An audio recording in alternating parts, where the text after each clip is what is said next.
नमस्कार दोस्तों, CGPSC race में आपका फिर से स्वागत है। दोस्तों, हम अर्जुना करंट अफेयर्स के एमसीक्यू सीरीज कर रहे हैं। आज के इस वीडियो में स्पेस एंड डिफेंस संबंधित एमसीक्यू सॉल्व करेंगे। पिछले वीडियो में इन्वायरमेंट, इकोनॉमी, चर्चित स्थल, चर्चित व्यक्ति संबंधित एमसीक्यू देख लिया था। अगर आपने वीडियो नहीं देखा तो आप उसे देख सकते हैं। Let's start. दोस्तों, चंद्रयान 2 से क्वेश्चन सीजीपीएससी प्रीलिम्स 2021 में आ चुका है और चंद्रयान 3 पूरे साल भर न्यूज में रहा है, तो हम चंद्रयान 3 संबंधित एमसीक्यू देखेंगे। चंद्रयान 3 की लॉन्चिंग कब हुई थी? चंद्रयान 3 की लॉन्चिंग आप जानते हैं 14 जुलाई 2023 को लॉन्च किया गया था। चंद्रयान 3 की सफल और सॉफ्ट लैंडिंग कब हुई थी? आप जानते हैं 23 अगस्त 2023 को चंद्रयान 3 जो है ये चंद्रमा की दक्षिणी ध्रुव पर सॉफ्ट लैंडिंग करा दिया गया था। और इस दिन को हमने क्या घोषित किया है? National space day. National space day, राष्ट्रीय अंतरिक्ष दिवस घोषित किया गया 23 अगस्त को।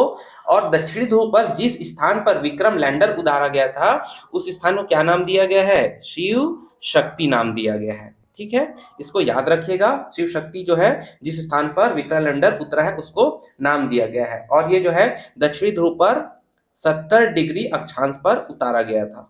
ठीक है, इसको याद रखना है। ठीक, चलिए, चंद्रयान 3 के प्रक्षेपण में किस प्रक्षेपण यान का उपयोग किया गया है? तो एलवीएम मार्क 3। ठीक है, एलवीएम 3 का उपयोग किया गया है, जिसको बोलते हैं हम एलवीएम 3M4। ठीक, चंद्रयान 3 मिशन के रोवर का नाम क्या है? रोवर का नाम प्रज्ञान है और लैंडर का नाम क्या है? विक्रम है। ठीक, एक बार इसे हम रिवाइज कर लेते हैं। देखिए, विक्रम जो है वो लैंडर है, प्रज्ञान जो है रोवर है। इसका लाइफ कितना था? 14 दिन था। विक्रम का क्या काम था? चंद्रमा के दक्षिण ध्रुव पर सॉफ्ट लैंडिंग करना। और प्रज्ञान रोवर का काम क्या था? चांद की सतह पर मौजूद खनिज का पता लगाना। ठीक, एक बार हम चंद्रयान मिशन को रिकॉल कर लेते हैं। देखिए, चंद्रयान 1 जो है ये 22 अक्टूबर 2008 को PSLV C11 से लॉन्च किया गया था। फिर हमने 22 जुलाई 2019 को चंद्रयान 2 लॉन्च किया था GSLV मार्क 3 से, जो कि फेल हो गया था। फिर से हमने चंद्रयान 3 लॉन्च किया 14 जुलाई 2023 को, और ये चंद्रयान 2 का फॉलो ऑन मिशन है। कहाँ से लॉन्च किया हमने? सतीश धवन स्पेस सेंटर श्रीहरिकोटा से, और लॉन्च व्हीकल का नाम है LVM M3। ठीक है, और ये पूरा जो प्रोजेक्ट है ये आपका 615 करोड़ का प्रोजेक्ट है। ठीक है, इसको भी याद रखेंगे चंद्रयान 3 को।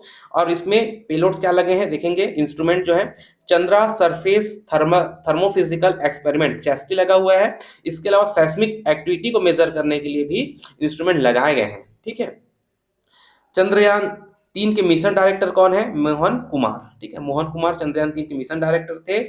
और इसरो के चेयरमैन कौन है? एस सोमनाथ है। ठीक, तो चंद्रयान 3 हमने रिकॉल कर लिया है। देखते हैं आदित्य L1, ये भी बहुत ही इंपॉर्टेंट मिशन है। आदित्य L1 मिशन का लॉन्च कब किया गया है? 2 सितंबर 2023 को आदित्य L1 मिशन को लॉन्च किया गया है। और इसका उद्देश्य क्या है? किसका स्टडी करेगा? ये कोरोना और क्रोमोस्फियर का स्टडी करेगा। ठीक, तो आदित्य L1 मिशन को हम एक बार रिकॉल कर लेते हैं। देखेंगे, इंग्लिश में है, डरने की जरूरत नहीं है। ये क्या है? First space based Indian mission है ना। भारत का पहला सूर्य के अध्ययन के लिए पहला मिशन है। और इसे हम हॉलो ऑर्बिट L1 के पास प्लेस किया है इसको। और ये पृथ्वी से लगभग 1.5 मिलियन किलोमीटर दूर है। ठीक है, क्या इसका ऑब्जेक्टिव है? क्रोमोस्फियर एंड कोरोना का अध्ययन करेगा। ठीक है, आयोनाइज्ड प्लाज्मा का अध्ययन करेगा, coronal mass injection, solar flares, ये सबका जो है स्टडी किया जाएगा। ठीक, आदित्य L1 मिशन में किस रॉकेट का उपयोग किया है, मतलब किससे इसको लॉन्च किया गया है?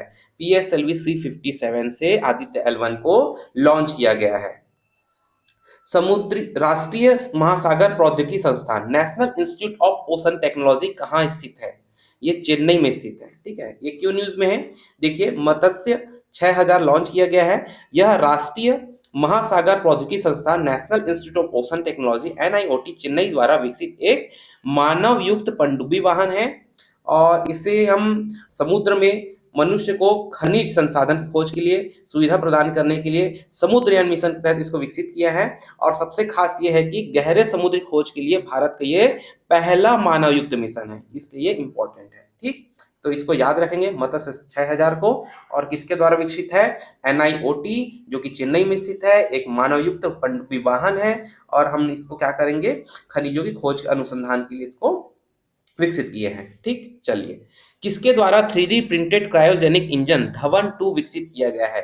आप जानते हैं स्काई रूट के द्वारा, स्काई रूट एरोस्पेस के द्वारा 3D printed cryogenic engine Dhawan 2 बनाया गया है। भारत के एआई संचालित एंटी ड्रोन सिस्टम को क्या नाम दिया गया है? इंद्रजाल। ठीक है, एंटी ड्रोन सिस्टम इंद्रजाल बनाया गया है, एआई संचालित है। ठीक है, इससे क्या होगा, शहर को किसी भी ड्रोन से हम बचा सकते हैं। ठीक है, ये एआई संचालित एंटी ड्रोन सिस्टम है इंद्रजाल। ठीक, चलिए, तेजस निम्नलिखित में से किसका नाम है? तेजस एक हल्का लड़ाकू विमान है। ठीक है, लाइट कॉम्बैट एयरक्राफ्ट है, हाल ही में से वायुसेना में शामिल किया गया है। ठीक है, और इसका निर्माण कौन किया है? HAL हिंदुस्तान एरोनॉटिक्स लिमिटेड और DRDO के द्वारा। ठीक है, ये पहला हल्का लड़ाकू विमान है जो वायुसेना में शामिल किया गया है, याद रखेंगे। DRDO ने आकाश मिसाइल का परीक्षण सफलतापूर्वक किया है। यह मिसाइल किस प्रकार की है? यह मिसाइल जो है सतह से वायु, ठीक है, सरफेस टू एयर, ठीक है, मार करने वाली मिसाइल है। Anti tank guided missile Helina किस मिसाइल का हेलीकॉप्टर संस्करण है? ठीक, ये जो है नाग मिसाइल का हेलीकॉप्टर संस्करण है। कौन? हेलिना। ठीक, देख लेते हैं। और एक इस पे ये फायर एंड फॉरगेट, ठीक है, इस पे काम करता है। Anti tank guided missile system है। ठीक है, anti tank guided missile ATGM। ठीक, तो इसको याद रखना है। हेलिना नाग मिसाइल प्रणाली का हेलीकॉप्टर वर्जन है। निराक्षी क्या है? निराक्षी देश का पहला ऑटोनोमस अंडर वाटर व्हीकल है। ठीक, पानी के अंदर खुद से चलने वाली रोबोटिक पनडुब्बी है। इसमें GPS लगे हैं, तो इसके सहारे हम समुद्र में रास्ता वास्ता खोज सकते हैं। भारत का सबसे भारी प्रक्षेपण यान क्या है? ठीक, तो LVM-3 जो है ये भारत का सबसे हैवी प्रक्षेपण यान है। निसार सिंथेटिक एपर्चर राडार जो हाल ही में चर्चा में रहा, किस अंतरिक्ष एजेंसी के साथ इसरो का सहयोगी है? ठीक, कौन सी एजेंसी जो है जिसके साथ मिलकर हम निसार बनाए हैं? ठीक, तो नासा और इसरो दोनों मिलकर जो है निसार ये जॉइंट प्रोजेक्ट पे काम कर रहे हैं। सार का अर्थ यहाँ सिंथेटिक एपर्चर राडार है, जिसका उपयोग नासा पृथ्वी की सतह में परिवर्तन को मापने के लिए करेगा, है ना। इस राडार में क्या है? बादल है, अंधेरे है ना, मौसम दिन रात है, वो सबका जानकारी प्राप्त करना है। ठीक है, समुद्री बर्फ है, तो वो सबको हम मेजर करते रहेंगे, ऑब्जर्वेशन करता रहेगा। ठीक, निसार। ओशन सेट 3 किस प्रक्षेपण यान का प्रयोग किया गया है? ठीक, ओशन सेट लॉन्च किया गया है, तो इसमें किसको यूज किया गया? हमने प्रक्षेपण यान क्या है हमारा? PSLV-C54। ठीक है, PSLV-C54 का हमने यूज किया है। ठीक, और आदित्य L1 में हमने क्या यूज किया है? कौन सा था वो? C57 था। PSLV-C57 था आदित्य L1 में, और ओशन सेट में क्या है? PSLV-C54 है। ठीक, कंफ्यूज नहीं होना है। DSSR, ठीक है, सिंगापुर का मिसाइल है, आप लोग जान रहे होंगे। तो DSSR मिशन को किस प्रक्षेपण यान से हमने प्रक्षेपित किया है? PSLV-C56 से।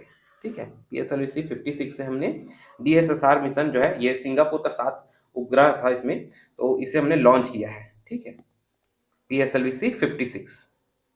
विक्रम एस क्या है? विक्रम एस भारत का पहला निजी तौर पर निर्मित एक रॉकेट है।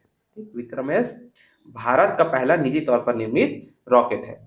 किसके द्वारा 3D प्रिंटेड क्रायोजेनिक धवन हमने कर लिया? स्काई रूट एरोस्पेस द्वारा बनाया गया है। थैंक यू सो मच, मिलते हैं अगले वीडियो में।